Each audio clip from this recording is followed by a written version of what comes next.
Ladies and gentlemen, boys and girls, I am thrilled to be able to share with you poetry from different Scars Publications books.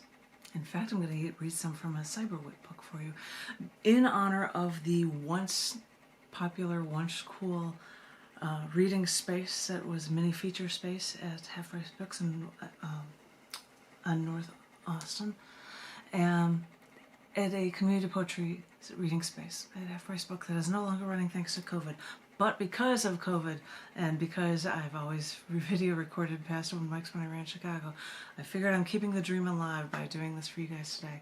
I'm going to share with you a few poems, 1, 2, 3, 4, 5, ha ha ha, and they are, yes, from a Scars Publications book, and I'm holding it out right now. It's from the Down in the Dirt, September to December 2022 issue collection book titled The Paths Less Traveled, and this is well, it's less traveled for us Northerners, I believe. This was in Buenos Aires where I took this photo, so it's less traveled for some. And for the creatively inclined, you always look for the paths less traveled, I suppose.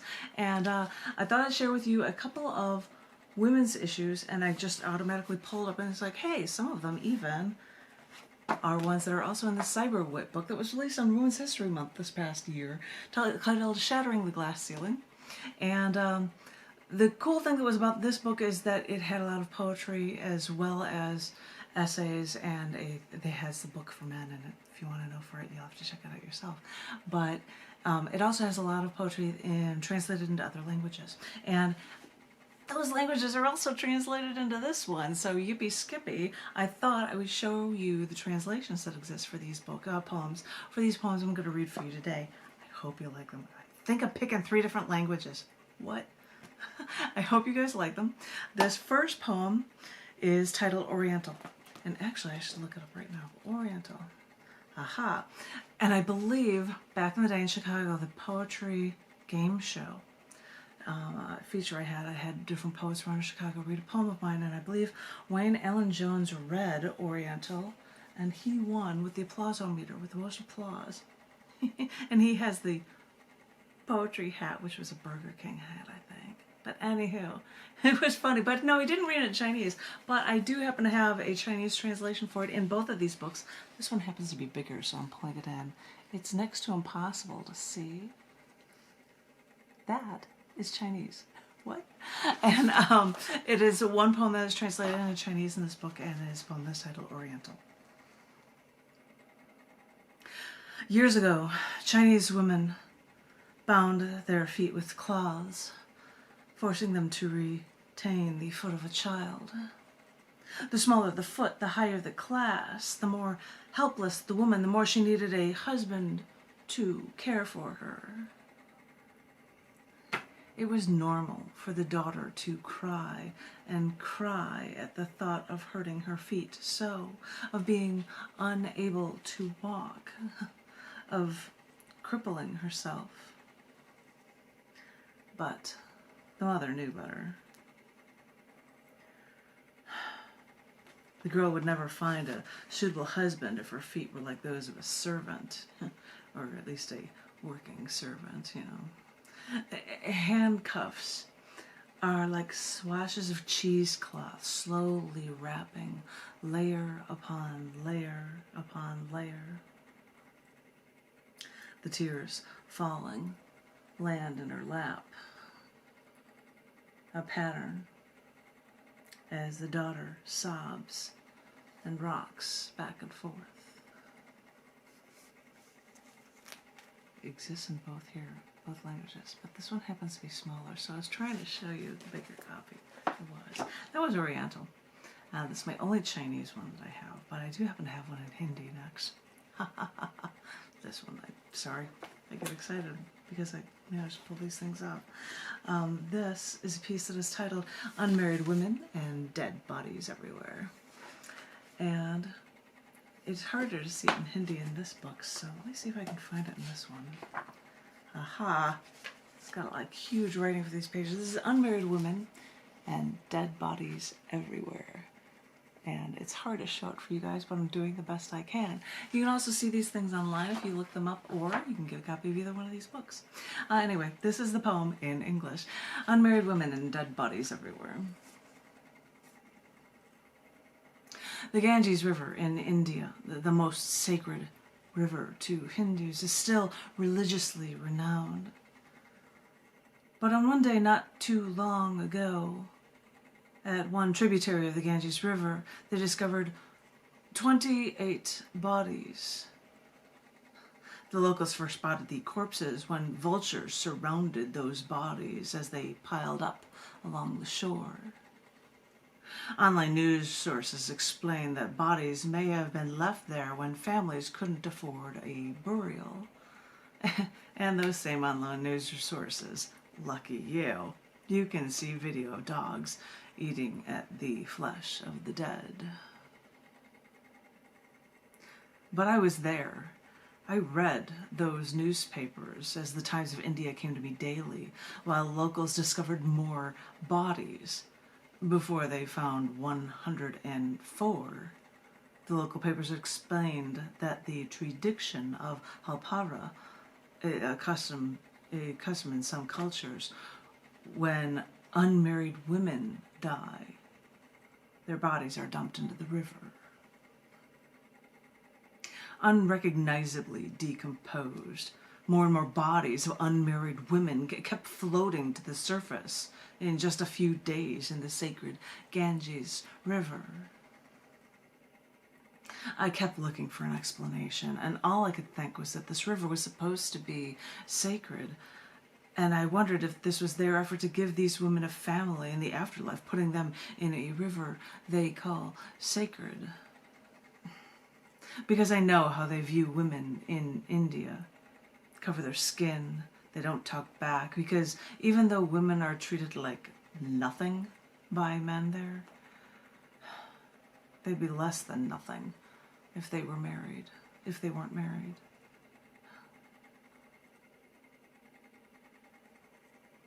It was strange. It was strange reading the newspaper, being in India,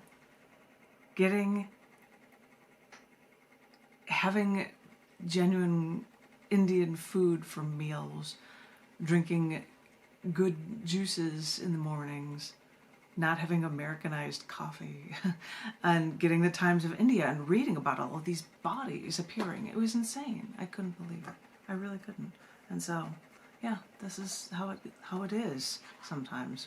Anywho, I'm going to go to another country, I guess, or another situation. The next poem I just saw.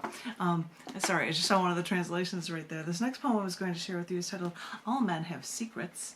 It is in both of the books, but these next three poems also have translations into Dutch. Yes, I had a Dutch friend translate them. All men have secrets. And here is the translation for it. What? You think you can read this? I don't think you can. But you could see it online because it is available online through Scars.tv, and you also see it in either one of these books if you order them. This is a poem titled All Men Have Secrets. All men have secrets, and here is mine. Strength is my weakness, and now my shoulders don't stay in place. You asked me to open my eyes, but they are. At least I think they are. Why don't you take me in your arms? Why don't you seduce me, tear me in half, rip me apart? Just don't cast me aside. I don't want to be strong. Be strong for me so that I can adjust my shin and not have to worry about whether or not my eyes are open.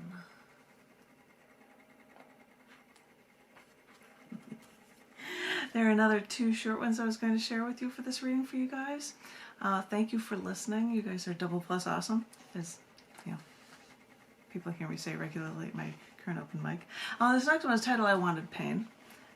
I could try to flip it this way and show you I Wanted Pain is in Dutch as well right here. That's true. It's really true. I wanted pain.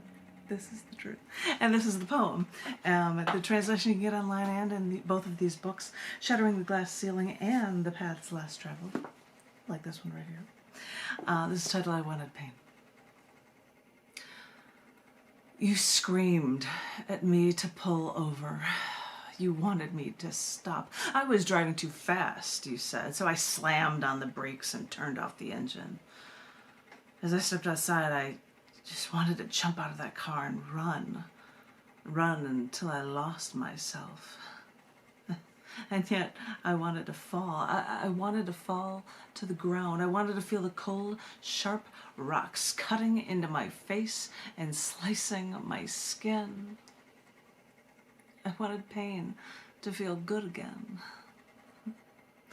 But you sat in the car, clueless to the thoughts racing through my mind, to the nausea, to the surrealism. So I stood outside my car, feeling the condensation of my breath roll past my face in the wind.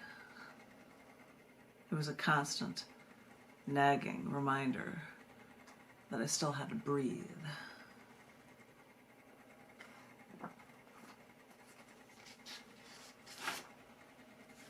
I'm turning the page of my book. One more poem for you guys that is in the down there. It's hard to hold this up like this. The Paths Less Traveled.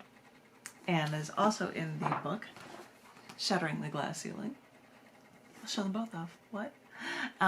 This one has a translation in both. I'm trying to find the biggest version of it. This one is titled The Martyr and the Saint.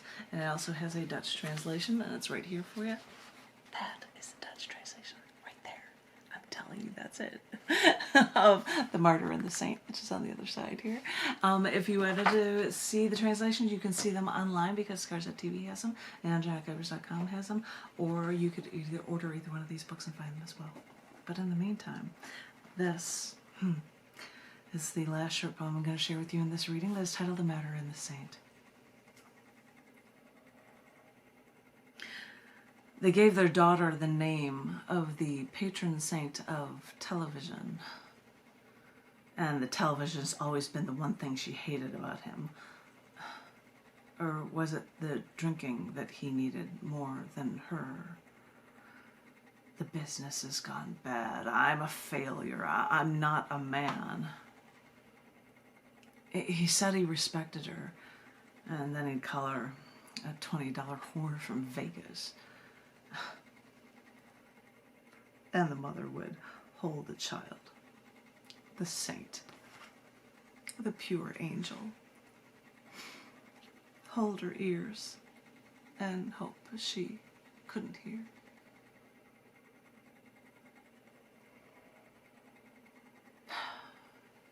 That was deep. Sorry, man, that was deep, you guys. But that's what I get for sharing with you women's issues pieces, things that I thought were worthwhile to share in different languages.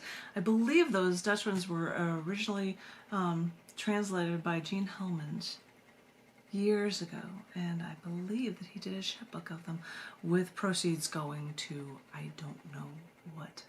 But that was fine. Wonderful. Do that. Share so that more people can learn. And I hope you guys enjoyed this reading. That was from not only Shattering the Glass Ceiling, I'm holding it like it's my thing, but also from the Down in the Dirt, which I am the editor of, issue collection book from the September to December 2022 issues, titled The Paths Less Traveled. You heard me right. The Paths Less Traveled. Because we always try to look for that, to be able to share as much as we can with as many as we can. I hope you've enjoyed this reading. Thank you so very much for listening. I hope everyone out there is remaining safe. I hope if you have not been vaccinated, and you could, that you have. I hope that everybody is remaining creatively inclined, because especially when we've been forced to be in isolation for years, it's great to be able to look for any outlet to be able to get our soul out to the world. And I hope each and every one of you are doing it. Thank you so very much for listening, and I will be back with more readings, I promise. And message for you, sir. Thanks, going in. I hope everyone's doing well, and I look forward to talking. I'll have to answer that message very soon. I hope everyone's doing well, and I will talk to each one of you very soon. Thank you so very much. Thank you. Thanks.